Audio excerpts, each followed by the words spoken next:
get into what is, I believe, the biggest conversation that no one in the gaming space is currently having. And of course, I have visual evidence to support my thoughts and my theories. Is Xbox Boom? Is Xbox getting enough praise for how well this year has been for them? You know, Umbra, you made mention of something that I find to be an incredible part of this conversation, and that is, has Xbox gotten enough praise for what they've done in 2025? And the answer is no, they have not. You have seen Jez Corden write a story about it. You've seen, VGC be like, man, this year is incredible for Xbox Game Pass. So I'm not going to bring up the visual evidence for this because I did it yesterday. I am going to read verbatim of what will ultimately be all 12 games coming from first party dropped into Xbox Game Pass, not counting third-party deals like Expedition 33, The Alters, Blueprints, just one bomb after another. So this is what they've ultimately done and what will have been done when the last game on this list comes out later this year. This is without any surprises, which I still think Clockwork Revolution, and again, it's just my opinion, could be this year. Again, just my opinion. You started out the year with Avowed, followed up by South of Midnight, Oblivion, the preview of Towerborn, Doom the Dark Ages. The next release after that would be Tony Hawk's Pro Skater 3 and 4 remake, Grounded 2 in preview, Gears of War Reloaded in August, Keeper by Double Fine, Ninja Gaiden 4, The Outer Worlds 2, and Black Ops 7. And you know what's even more insane? Every one of these games are in your Xbox Game Pass Ultimate subscription. That, to me, is just complete madness. But you know what? We talked about that yesterday. I want to focus on when this year is done, let's just take a quick peek into the future. And that's when I'm going to bring up this originally created thumbnail by yours truly, Umbra. Here it is on your screen. This is your slate of what is known for 2026, ladies and gentlemen. That looks Clobrillish. You have a Call of Duty next year, which we don't know what it looks like. It's going to be Modern Warfare. So that's your Call of Duty for next year, right? Clockwork Revolution could be put into 2026. That's possible, right? They did say in due time. But just, again, folks, let's just go based on what we think we know. We know for a fact that Fable was supposed to release this year, Umbra, going into 2026. That's next year. Gears of War E-Day, there was some talk about it releasing this year, confirmed by Phil Spencer himself, 2026. Forza Horizon 6, 2026. Now, they did say a title that's been with the platform since its inception. We know that they're talking about Halo Combat Evolved Remake because, well, it's the 25th anniversary of Chief. It's the 25th anniversary of Xbox. This was a launch title. It makes sense that that gets moved into, of course, 2026. And, of course, you can add Stave Decay 3, which we did hear, and it's a rumor, folks, that it would be releasing this year, but they decided to give it more time, 2026. So just based on what we know, you have Fable, Gears of War E-Day, Halo, Forza Horizon 6, Stave Decay, and at least the next Call of Duty, which will be from Infinity Ward for 2026. And there could be additional games added to this list from smaller and first-party devs. And if Clockwork doesn't release this year, that is another one. Umbra, 2025 has already been bombastic for Xbox, and more specifically, Xbox Game Pass. Every one of these games on your screen right now is going to be an Xbox Game Pass as well. Let's try and talk about it. Let's try and make sense of this, if you will. I mean, this is the thing. I don't know how much more sense we can make out of. We know next year is the 25th anniversary, as you pointed out. If any titles we all should expect to be there, it is I would say the 4 in the middle, but I would say for sure the 3 in the middle, right? If I can call it the middle, let's say Forza Horizon 6, Halo, and E-Day. There's no way in the world that Halo won't show up next year, in my view. Fable, I'm pretty sure will drop next year, or it could be because we are all still stunned on how great it looks. What if it's being pushed into the next gen? I was just throwing it out there as a thought, but I think next year is going to be crazy, and this is why I'm already prepping my mind to make sure to get out there in California for next year for this for the fan next meetup or whatever. But I think it's going to be, we for sure are going to have a crazy year again when it comes to releases for first party. Yeah, I think there are 2 Halo projects currently in the making right now. One being the one made in Unreal Engine, obviously, that they've shown us at least with the project of what they're aiming for. And there's another one, and I know they have the other projects that they have in incubation, but I fully expect to see the Combat Evolved remake or whatever they want to call it pop up there. I cannot wait to see. I'm really excited to see State of Decay 3 finally. I want to see more of that, at least not finally, but more of that. And I guess if we had to highlight any games we did not see anything of in a while, we still have yet to see Contraband in gameplay. We still have yet to see Everwild since the last time we saw it and actually know what direction they're going with it. And in my mind, I feel like Perfect Dark needs to show up too.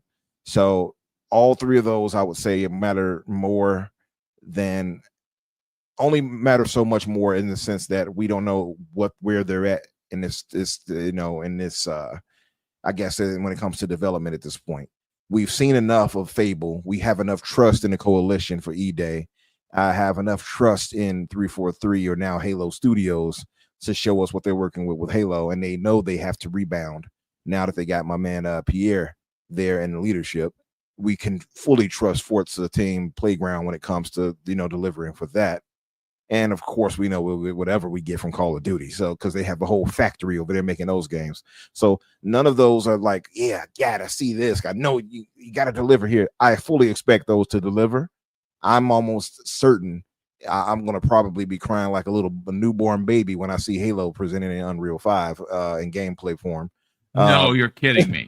In person, you're gonna see this bald-headed black man crying, and you're like, "What's wrong, buddy? You all right?" I don't know. I'm gonna be emotional. I cannot wait to see it in Unreal. Yeah. I'm joking, but I'm being facetious. But seriously, man, I brought that up just to say I had no idea you all actually talked about that yesterday, but I just bring it up because I'm looking at these things and I'm seeing the new games they're listing. Like you start reading them all from the new games that's dropping into Game Pass, should I say? From what was it? Warcraft 1 and 2 remastered, things like that. Call of Duty, World War II. And I'm looking at it and I started thinking, man, we have, if you really look at it, like all the games they've been dropping on us and will be dropping until the end of this year. And then you look at what should be the competition. And it's been nearly 10 months since PlayStation has delivered a first-party game. That is crazy production on Xbox side. Like, in my opinion, they're not getting enough credit. You know what I mean? Just being serious. I'm not even trying to do this to throw shade at PlayStation here. I'm just saying, like, wow, look at what a difference, a few years have made in the turnaround here. And I don't think it's getting enough love, honestly. And I can only imagine what the team has in store for us next year. I'm excited as hell, man.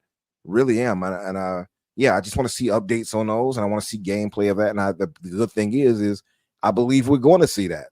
That's why I say I think next year, how we go on and on about last year's showcase, and it was spectacular, 10 out of 10. I think we can all largely agree, most of us, right?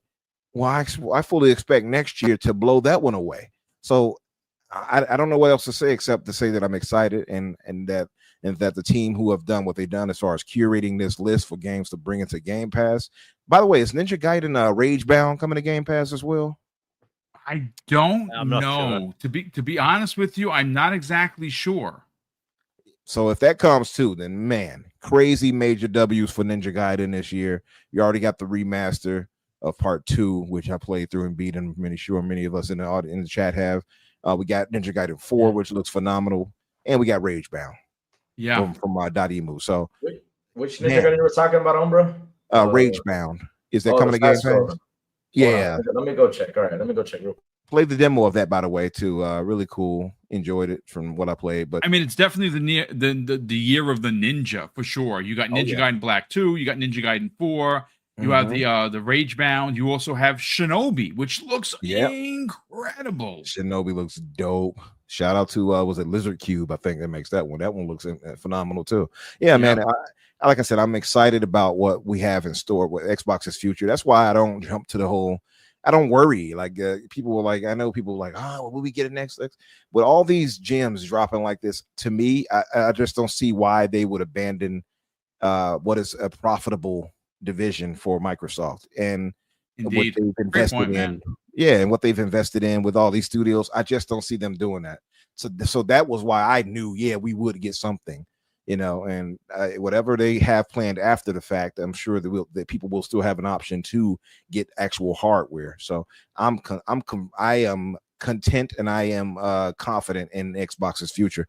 I'm happy to see that we've had this crazy turnaround for games dropping and hitting like they do. But like we have so much, we can't even play them all. Like I'm on Altars. I'm also playing like I'm playing like 3 different. I don't even like to play multiple games at a time. And for me, it's the cardinal sin of gaming, playing too many games, because I always mess up the controls. That's having to relearn controls is annoying. Yeah, you'll get confused. They're gonna have to start giving us old man options, like to read, like this is what you do in this game, refreshers or something, right? Like this is how you play this. Like seriously, I'm playing the Altars. Somebody mentioned Crash Bandicoot 4. It's about time. I'm literally playing Crash Bandicoot the Insane Trilogy. I captured some footage of that the other day. I'm playing Symphonia that dropped in Game Pass. Oh wow. Doom Eternal, because I never did finish that. So let me go back to that, because I beat Doom the Dark Ages, or maybe a month ago, not even a month, a few weeks ago. And and what else? Claire Obscura 33. Like I am literally rolling from one game to the next. Blueprints, I have to get back to that. Obviously, the remaster for Elder Scrolls, my Mount Rushmore game. But then we had South of Midnight and Avowed and Indiana Jones and all of this. Like literally, I don't have enough. Even me, I don't have enough time to, with my ROG Ally that I can take with me. I still don't have enough time to try to play all these games. We are blessed right now with Xbox. Is best way I can put this. And so I feel like, it shouldn't just be us saying this. This needs to be the media, in my opinion, really giving them their due praise on the cadence of games we've been getting from them, from both first party and just Game Pass alone. I mean, you're not wrong.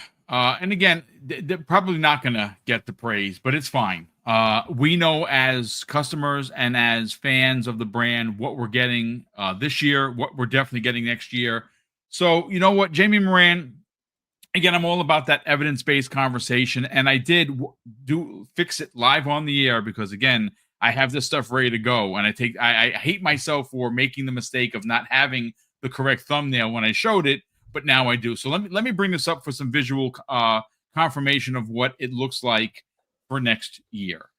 So, Jamie, just look at the screen. 2026 is going to be ridiculous.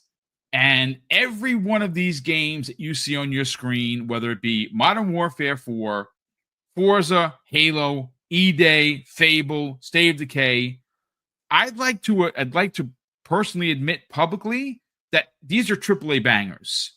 This kind of output even somehow outdoes what they've done that we went over, the 12 games that are releasing this year. And I'll say this, folks. If you don't think any of these games on your screen right now are a banger, there is something seriously wrong with you. Now, again, not every game is for every gamer. I totally get that. but there is something here for everyone. You love RPGs, you got Fable. You like dude bro shooters, pick one. You like survival horror, you like hanging out with your friends and hopefully you can get the next can of beans before you get eaten. State of Decay. You like driving games, boom, Forza Horizon 6 is there for you. There is something here. Every game on the screen here is a banger, and they're all in your service. And I will say this with full authority. If this doesn't get you into Xbox Game Pass, then I don't know what will, because this is your slated 2026. Now, granted, could something move? It absolutely could. But you know what's not going to move? Call of Duty, E-Day, Fable, Forza, Halo. These are releasing next year to celebrate. This is the Trinity. Forza, Gears, and Halo. That's the Trinity. Those are the pillars that keep Xbox raised. And of course, they're celebrating the 25th anniversary of the platform. It makes sense that they celebrate these three behemoths. Let's get your thoughts on this, man. You know what the most exciting thing about that image you just posted is that the images that's not on it. This year, we've had multiple surprises that nobody thought was coming. You had Oblivion, right? Despite the leaks, people were shocked, and it was a shadow drop. We had the Ninja Gaiden Black 2 game, right? Surprised people. Keeper, Grounded 2, right? These were brand new games that people didn't really know about, albeit Oblivion. And like, who's to know what else will come out next year? I think like if that is just the list of what we know is coming next year, that's a hell of a roadmap. You know, by the way, as a gamer, I like to know the first party roadmap. It's fun. It's good to have one. That's a good list. I mean, Halo, Gears, and Forza, and Fable in the same year. That's a bloody good year. Really good year. So, like, if that does turn out to be the list, I don't see how anyone can complain. Now, it makes me wonder, like, what on earth are they saving for the next gen launch? Because, yeah, dude, you know, this generation, if you look back, excuse me, Microsoft didn't launch the Xbox Series consoles with any first-party titles. You know, they had the setbacks. A lot of companies did, and the Halo stuff. So, like, you've got to wonder, like, what are they saving? I do think it's probably Elder Scrolls 6. But that's an exciting list. Yeah, dude, that makes sense. You know, Microsoft, and we don't know when Clockwork Revolution's coming. I know you said you think it's coming this year. I think it's coming next year. You also have the Fallout 3 remake, which was basically on the list confirmed that it's happening. So, like, that's exciting. I love Gears of War. I love Halo. I love Forza. I love Fable. State of Decay, I cover it, but micromanagement in games really throws me off. But that's an exciting list. If anyone looks at that list and think, that's terrible, then I don't know why they're playing video games. It's a nice variety there. Agree. And, you know, and I just saw in chat, we can't call them bangers if we haven't played them. But, I mean, come on now. I've never played a Gears of War game I didn't like. I've never played a Halo game I didn't like. That might shock people because, you know, Halo 5 gets a lot of crap and Infinite gets a lot of crap, even though it's a really good campaign. Like, that's a really good list. And Forza, like, do you know how many people, including myself, have been wanting Forza Horizon to go to Japan? Yes, dude. Let's talk about it. Absolutely. I mean, I hope that's the end game, because that would be amazing. Like, drifting around Mount Fuji, listening to synthwave at night, that would be the best thing ever. You know, have some J-pop in there. Like, I think like they could do something really special with that game. So it's exciting. And like, look, you know, if you go back a couple of years ago, you know how that saying was around, wait till E3, right? Yes. That was the thing, because Microsoft would only ever announce games at E3 because they didn't have enough titles in the works. Now Microsoft has so many titles in the works that they have to announce multiple events during a year, and they don't have to wait till E3. They've gone from having one or two first-party games, if you're lucky, in a year, to having a full slate of titles, right? So when I see people complaining about Xbox, they're really whining about the multi-platform stuff. But like Xbox, and like Umber said before, like Xbox doesn't get enough credit for like the actual good amount of titles they have this year and next year and possibly the year after. Like, so like as a fan, as a content creator, I'm bloody satisfied. I have things to talk about. I have things to play. First party roadmap is bloody exciting. And yeah, it's an exciting list.